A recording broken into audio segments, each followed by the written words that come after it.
नमस्कार दोस्तों, स्वागत है आपका अपने YouTube चैनल है एजुकेशन स्टार गुरु में। दोस्तों, हम पढ़ रहे थे हमारी संसद का जो एक सदन है, लोकसभा, जो जनता वाला सदन कहलाता है क्योंकि इसके सदस्यों का चुनाव है जनता के द्वारा ही होता है।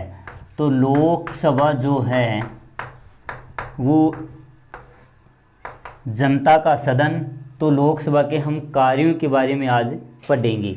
इस लोकसभा को देखो, एक बार याद भी रखना है, अस्थायी सदन कहा जाता है। अस्थायी सदन क्योंकि इसका कार्यकाल देखिए मुख्य रूप से वो होता है कार्यकाल 5 वर्ष, लेकिन वो अस्थायी होता है क्योंकि समय से पहले भी लोकसभा को भंग किया जा सकता है। और कौन है जो लोकसभा को समय से पहले भंग कर सकता है? समय से, जब लोकसभा में बहुमत नहीं रहता है तो उस समय से पहले भंग किया जा सकता है। समय से पहले भंग कर सकता है कौन?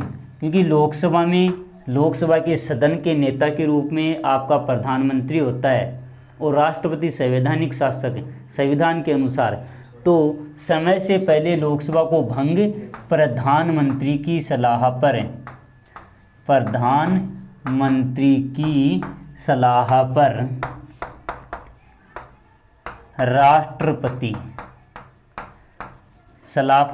राष्ट्रपति के द्वारा लोकसभा को समय से पहले भंग किया जा सकता है। क्वेश्चन पूछ देता है कि लोकसभा का कार्यकाल 5 वर्ष अस्थायी या अकेला 5 वर्ष देखिए आए तो 5 वर्ष भी हम लिख सकते हैं। सामान्यतः 5 वर्ष संविधान में व्यवस्था की गई है, लेकिन जब किसी सदन को बहुमत नहीं रहता है तो उस समय आपका जो प्रधानमंत्री, क्योंकि देश में प्रधानमंत्री है वो आपकी लोकसभा का व्यक्ति बनाया जाता है, तो प्रधानमंत्री की सलाह पर राष्ट्रपति लोकसभा को 5 वर्ष से पहले भी भंग कर सकता है। जब प्रधानमंत्री को ऐसा लगे कि लोकसभा के जो कुछ सदस्य मेरे विरुद्ध जा रहे हैं, तो उस समय उसको लोकसभा को आपके राष्ट्रपति को सलाह प्रदान करके प्रधानमंत्री समय से पहले भंग कर सकता है। तो जो लोकसभा है भंग कर दी जाएगी तो फिर नई लोकसभा के चुनाव होंगे। तो समय से पहले अब तक 8 बार लोकसभा को समय से पहले भंग किया गया। 1999 में अंतिम बार, जिस समय आपके प्रधानमंत्री जो बने थे अटल बिहारी वाजपेयी।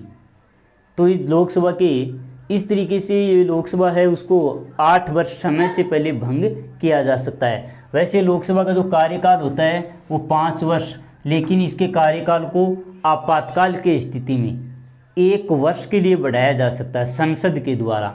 1 वर्ष के लिए आपातकाल जब लगी होती है, आपातकाल में 1 वर्ष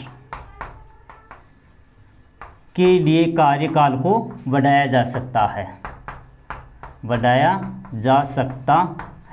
अभी तक इस लोकसभा के कार्यकाल को 1975 में 76 में जब इंदिरा गांधी प्रधानमंत्री बनी थी उस समय बढ़ाया गया था। यानी 76 में एक बार लोकसभा के कार्यकाल को 2 वर्ष के लिए एक वर्ष के लिए बढ़ाया गया था। तो इस तरीके से लोकसभा का कार्यकाल, लोकसभा के स्थायी सदन होता है, समय से पहले भी उसको भंग किया जा सकता है, लेकिन प्रधानमंत्री की सलाह पर ही लोकसभा को समय से पहले भंग किया जा सकता है। और जो आपकी प्रधानमंत्री और मंत्रिपरिषद होती है, मंत्रिपरिषद वो किसके प्रति उत्तरदायी होती है? मंत्रिपरिषद है वो लोकसभा के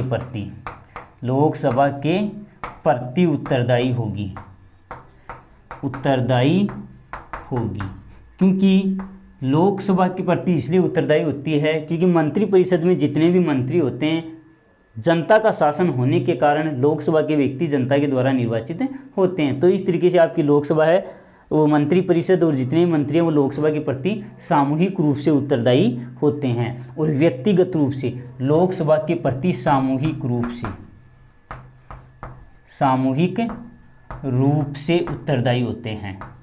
सामूहिक मतलब पूरे जितने भी मंत्री होंगे वो सारे वो लोकसभा के प्रति, और व्यक्तिगत रूप से अगर देखोगे आप व्यक्तिगत रूप से तो राष्ट्रपति के प्रति उत्तरदायी होंगे। तो इस तरीके से आपके मंत्रिपरिषद। अब यहाँ जो मंत्रिपरिषद में जो मंत्री बनते हैं जितने भी, वो आपकी लोकसभा के व्यक्तियों को ही मंत्री बनाया जा सकता है। प्रधानमंत्री भी लोकसभा का सदस्य होता है, उसी को बनाया जा सकता है। प्रधानमंत्री लोकसभा का सदस्य, लोकसभा के सदस्य,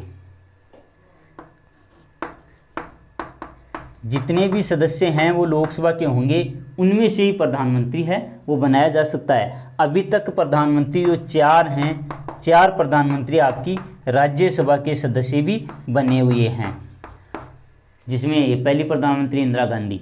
तो इस तरीके से देखें तो ये लोकसभा का कार्यकाल 5 वर्ष होता है, लेकिन आपातकाल संकट काल में एक बार में केवल 1 वर्ष ही बढ़ाया जा सकता है। फिर अस्थायी सदन भी इस लोकसभा को कहते हैं, स्थायी सदन नहीं कहेंगे। समय से पहले प्रधानमंत्री की सलाह पर राष्ट्रपति लोकसभा को भंग करेगा और कोई भंग नहीं कर सकता। अब तक समय से पहले 8 बार लोकसभा को समाप्त कर दिया गया, भंग कर दिया गया, और जितने भी मंत्री होते हैं वो आपके सामूहिक रूप से लोकसभा के प्रति ही उत्तरदायी होते हैं। तो अब जो मुख्य पॉइंट है वो पॉइंट ये है कि लोकसभा के कार्य, लोकसभा के कार्य, क्या कार्य होते हैं जो आपकी लोकसभा करती है। सबसे पहला जो प्रथम कार्य वो है विधायी कार्य, विधायी या फिर विधि के कार्य या फिर कानून निर्माण के कार्य। कानून निर्माण यानी कानून बनाने का कार्य है वो आपकी लोकसभा के द्वारा ही किया जाता है। कोई भी नया नियम बनाएंगे वो आपकी लोकसभा में रखा जाएगा कि लोकसभा में विधि यानी कानून बनाने का कार्य लोकसभा से 2/3 बहुमत से पारित किया जाएगा, तब आगे वाले सदन में भेजा जाएगा। जो पहला कार्य है वो आपका लोकसभा का विधि निर्माण या कानून निर्माण का कार्य भी आपकी लोकसभा का माना जा सकता है कि नया नियम बनाना है, देश में उसको लागू करना है, तो पहला कार्य विधि निर्माण संबंधी जो कार्य होता है वो आपकी लोकसभा के द्वारा ही किया जाता है, नया कानून बनाना है। इसके बाद में जो दूसरा कार्य है वो अगर देखें तो वित्त संबंधी कार्य या वित्तीय कार्य, जिसमें आपके वित्त यानी पैसा होता है, जितना भी जो पैसा होता है उसके ऊपर नियंत्रण आपकी लोकसभा का ही होता है। इसी के साथ एक होता है धन विधेयक संबंधी कार्य, धन ये भी पैसा होता है, विधेयक ये संबंधी जो कार्य होते हैं ये आपकी लोकसभा के द्वारा ही किए जाते हैं। अब इसमें एक क्वेश्चन और आता है भी, विधेयकों के प्रकार, विधेयक के प्रकार, कितने प्रकार के विधेयक होते हैं। तो पहले मैं लोकसभा में जो धन विधेयक होता है, वित्त विधेयक संबंधी कार्य, धन विधेयक अनुच्छेद 110 के अनुसार, अनुच्छेद 110 के अनुसार सर्वप्रथम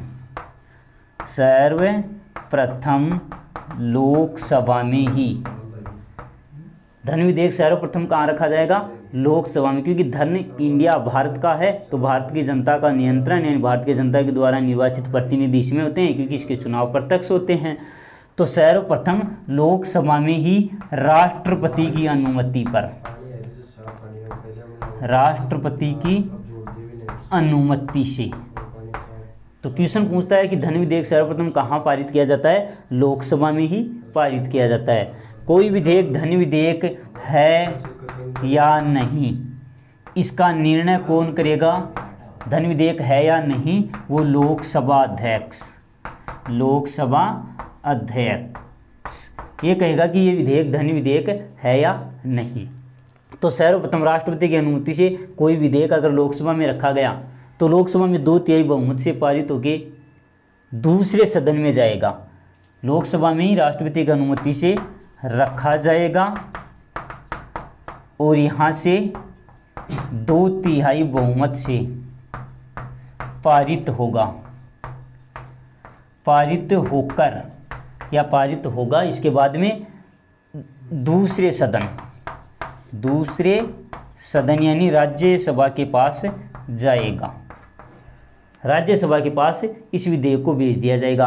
और राज्यसभा धन विधेयक को केवल 14 दिन में पारित करेगी। कितने दिन में? 14 दिन में अगर पारित कर देती है तो धन विधेयक वहाँ से पारित माना जा सकता है। अगर 14 दिन में ये पारित नहीं करती है, 14 दिन रोक सकती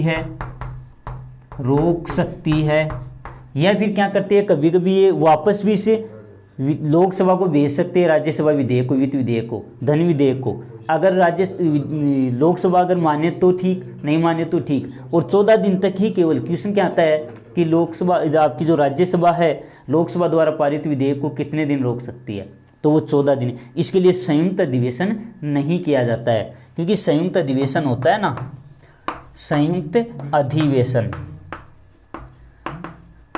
अधिवेशन क्या होता है कि संसद के जो 2 सदन हैं, दोनों सदनों का एक ही जगह अधिवेशन, और संयुक्त अधिवेशन केवल साधारण विधेयक के लिए किया जाता है, साधारण विधेयक के लिए।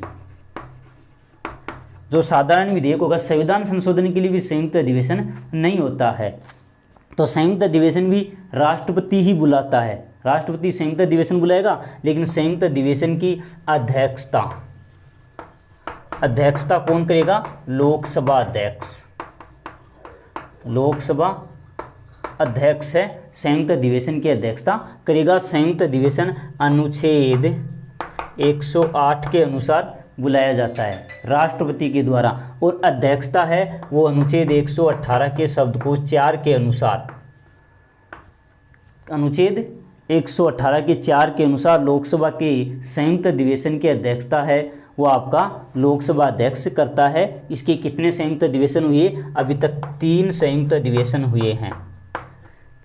तो धन विधेयक के लिए संयुक्त अधिवेशन का प्रावधान नहीं है। तो लोकसभा के द्वारा पारित होने के बाद में राज्यसभा के पास सर्वप्रथम लोकसभा में रखा जाएगा, और राज्यसभा से पारित होने के बाद राष्ट्रपति के पास जाएगा, राष्ट्रपति के पास, और राष्ट्रपति इसके ऊपर हस्ताक्षर करने के लिए बाध्य होगा। यहाँ से यहाँ जाएगा, फिर यहाँ से यहाँ जाएगा, और धन विधेयक पर राष्ट्रपति हस्ताक्षर करेगा। राष्ट्रपति हस्ताक्षर करेगा, क्योंकि राष्ट्रपति हस्ताक्षर करने से मना नहीं कर सकता, क्योंकि यहाँ कहा ना पूर्व अनुमति ले ली गई राष्ट्रपति की, तो हस्ताक्षर जो अनुमति देता है तो फिर मना थोड़ी करेगा। तो यहाँ से अनुमति के बाद राष्ट्रपति के पास चला जाएगा, राष्ट्रपति हस्ताक्षर कर देगा तो वो धन विधेयक हो जाएगा। फिर रहता है वित्त यानी पैसा, कि किस चीज़ में कितना पैसा खर्च करना है, टैक्स लगाना है या नहीं लगाना है, उससे संबंधित विधेयक भी आपकी लोकसभा में पारित करके राज्यसभा में भेजे जाते हैं, और राष्ट्रपति की अनुमति से वो वित्त विधेयक हो जाता है। तो इस लोकसभा में जो संयुक्त अधिवेशन होता है वो क्या होता है? वित्त संबंधी या धन विधेयक संबंधी संयुक्त अधिवेशन नहीं होगा। संयुक्त अधिवेशन केवल साधारण विधेयक के लिए ही होता है। तो संयुक्त अधिवेशन जो 3 अधिवेशन अभी तक संयुक्त अधिवेशन किए गए हैं, सर्वप्रथम 1961 में, पहला संयुक्त अधिवेशन 1961 में, दूसरा अधिवेशन 1978 में, और तीसरा अधिवेशन 2002 में। ये आपके 3 संयुक्त अधिवेशन हैं वो रखे गए हैं। कौन कौन से? पहले वाला है दहेज हत्या अधिनियम के लिए रखा गया था, मोरारजी आपके जवाहरलाल नेहरू पहले प्रधानमंत्री थे इस समय। दूसरा है आपका जो बैंकिंग संबंधी विधेयक रखा गया, और तीसरा POTO यानी आतंकवाद निरोधी अधिनियम। ये 3 संयुक्त अधिवेशन, और संयुक्त अधिवेशन की अध्यक्षता लोकसभा अध्यक्ष के द्वारा, लोकसभा अध्यक्ष का एक कार्य भी होता है। संयुक्त अधिवेशन राष्ट्रपति ही बुलाता है साधारण विधेयक के लिए। जो आपके संविधान संशोधन, साधारण और वित्त विधेयक 3 होते हैं, तो इसमें से केवल संयुक्त अधिवेशन साधारण जो अधिवेशन होता है, साधारण जो विधेयक होगा उसी के लिए रखा जाएगा। अब तक 3 संयुक्त अधिवेशन रखे गए हैं। पहला दहेज, इस समय जवाहरलाल नेहरू थे, और इस समय मोरारजी देसाई प्रधानमंत्री थे, और इस समय आपके अटल बिहारी वाजपेयी। अब जो अटल बिहारी वाजपेयी है, अटल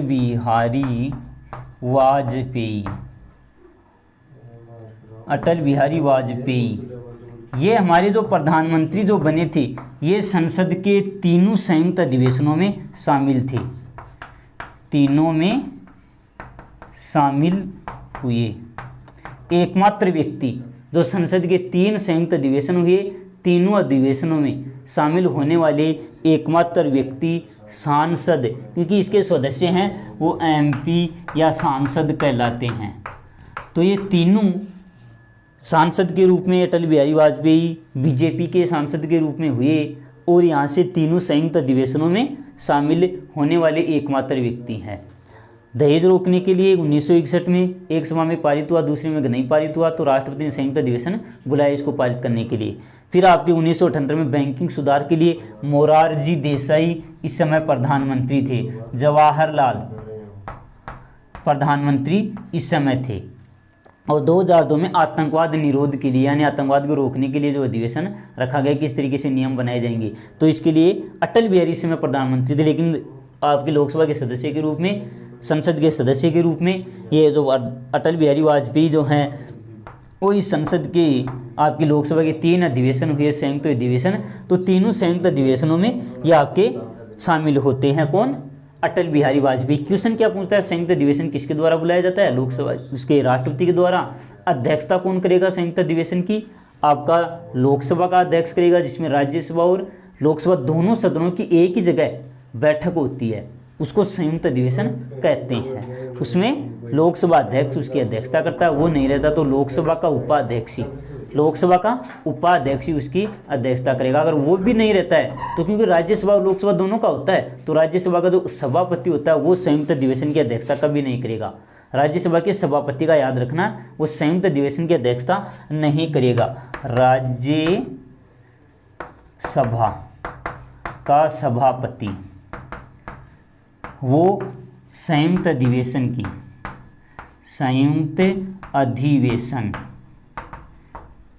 अध्यक्षता नहीं करता है। संयुक्त अधिवेशन की अध्यक्षता नहीं करेगा। क्योंकि इसलिए नहीं करेगा क्योंकि जो इसका जो सभापति होता है ना, राज्यसभा का सभापति, वो होता है हमारा उपराष्ट्रपति। यह आपकी राज्यसभा का सभापति कहलाता है, प्रधान सचिव कहलाता है। तो ये इस राज्यसभा का सदस्य नहीं होता है, क्योंकि हमने बताया ना लोकसभा का जो अध्यक्ष होता है वो लोकसभा अपने में से बनाती है, अपने सदस्यों में से बनाती है। लेकिन ये राज्यसभा का जो सभापति होता है, उपराष्ट्रपति, वो राज्यसभा के जितने भी सदस्य होंगे 243, 42, 45 जितने भी, इनमें से नहीं होता है। राष्ट्रपति के चुनाव अलग से होते हैं और वो आपकी राज्यसभा का सभापति बन जाता है। तो राज्यसभा का जो उपसभापति होगा, उपसभापति, यही आपके संयुक्त अधिवेशन की अध्यक्षता कब करता है? जब लोकसभा का अध्यक्ष नहीं होता है, उपाध्यक्ष भी नहीं होता है, उस समय संयुक्त अधिवेशन की अध्यक्षता राज्यसभा का उपसभापति करेगा। तो इस तरीके से ये जो अधिवेशन है 3, वो आपके संयुक्त अधिवेशन आयोजित किए गए राष्ट्रपति की अनुमति पर, जब एक विधेयक, एक जो कानून नियम बनाने का कार्य है वो आपकी एक सदन में पारित होने के बाद दूसरे सदन में नहीं जाता है उस समय। तो एक क्वेश्चन आता है विधेयकों के प्रकार। तो एक तो है 2 प्रकार के विधेयक, एक तो होते हैं सरकारी, और एक होते हैं गैर सरकारी। एक तो ये हो गए विधेयकों के 2 प्रकार, एक सरकारी विधेयक और एक गैर सरकारी विधेयक। एक विधेयकों के 3 प्रकार दूसरे होते हैं जो कानून बनाने के संबंधित होते हैं, वो होते हैं एक तो साधारण विधेयक, एक होता है संविधान संशोधन विधेयक, एक होता है धन विधेयक। ये 3 विधेयक हो गए। तो इस प्रकार से 2 तो सरकार के आधार पर ये मंत्रियों के द्वारा, पर जो भी मंत्री हैं वो कोई विधेयक रखे, कानून बनाने की प्रक्रिया रखें, वो सरकारी विधेयक कहलाता है मंत्रियों के द्वारा। और जो मंत्री नहीं है, साधारण सदस्य है, संसद के जितने भी सदस्यों में से मंत्री सभी को नहीं बनाए जा सकते, तो इसलिए जो अन्य सदस्य बच जाते हैं, सामान्य विपक्ष के जो सदस्य होते हैं, उनके द्वारा कोई नियम बनाने की प्रक्रिया की शुरुआत की गई होती है, वो आपका गैर सरकारी विधेयक कहलाता है। ये 3 जो विधेयक हैं, साधारण कोई नया नियम बनाना है, आपका संविधान में बदलाव करना है, और आपके धन पैसे से संबंधित विधेयक होते हैं। तो इस तरीके से ये विधि निर्माण संबंधी कार्य होते हैं। इसके बाद में जो इसके लोकसभा का ये कार्य होता है वो होता है निर्वाचन संबंधी कार्य। ये निर्वाचन संबंधित कार्य कौन से होंगे? निर्वाचन का मतलब होता है चुनाव। तो ये जो लोकसभा के जो सदस्य होते हैं, लोकसभा के सदस्य। यहाँ है एक तो निर्वाचित, क्योंकि लोकसभा के जो 545 सदस्य हैं उसमें निर्वाचित होते हैं 543 और एक होता है मनोनीत, ये होते हैं मनोनीत 2। तो ये जो चुनाव में भाग लेते हैं, किसके चुनाव में? आपके राष्ट्रपति के चुनाव होते हैं, राष्ट्रपति और उपराष्ट्रपति, इनके जो चुनाव होते हैं इनके चुनाव में ये भाग लेते हैं। कौन भाग लेते हैं? लोकसभा के निर्वाचित सदस्य। देखो क्वेश्चन पूछ लेता है कि राष्ट्रपति के चुनाव में लोकसभा के कितने सदस्य या लोकसभा के कौन सदस्य होते हैं जो भाग लेते हैं, तो राष्ट्रपति के चुनाव में तो केवल निर्वाचित सदस्य ही भाग लेंगे, मनोनीत सदस्य भाग, क्योंकि ये दो मनोनीत सदस्य होते हैं। इसको मनोनीत कौन करता है? यह आपका राष्ट्रपति होता है, यही तो मनोनीत करता है। तो राष्ट्रपति है वो मनोनीत करता है इन दो सदस्यों को, तो जिसने राष्ट्रपति ने मनोनीत कर दिया जिसको, तो वो वोट निश्चित राष्ट्रपति को देगा, जिसको मनोनीत किया गया उसी व्यक्ति को देगा। इस कारण मनोनीत वालों को आपके राष्ट्रपति के निर्वाचन या चुनाव संबंधी जो कार्य होते हैं उसमें भाग लेने के लिए मना किया हुआ है। एक होता है उपराष्ट्रपति जो राज्यसभा का सभापति कहलाता है। तो इस उपराष्ट्रपति के चुनाव में सभी सदस्य भाग लेते हैं, ये 545 वाले।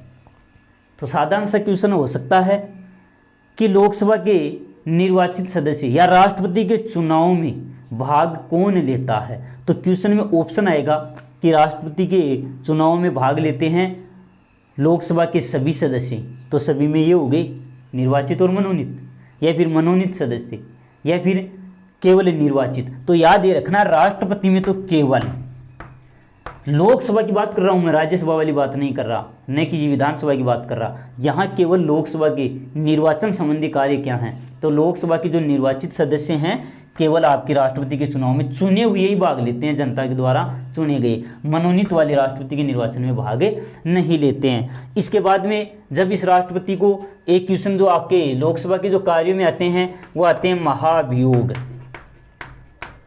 महाभियोग का कार्य, क्योंकि किसी के ऊपर भी महाभियोग लगाया जाता है कि उसने कार्य सही नहीं किया, तो राष्ट्रपति और उपराष्ट्रपति दोनों पर महाभियोग, और इनके ऊपर महाभियोग लगाया जाता है आपके संविधान का उल्लंघन करने पर, संविधान के उल्लंघन पर।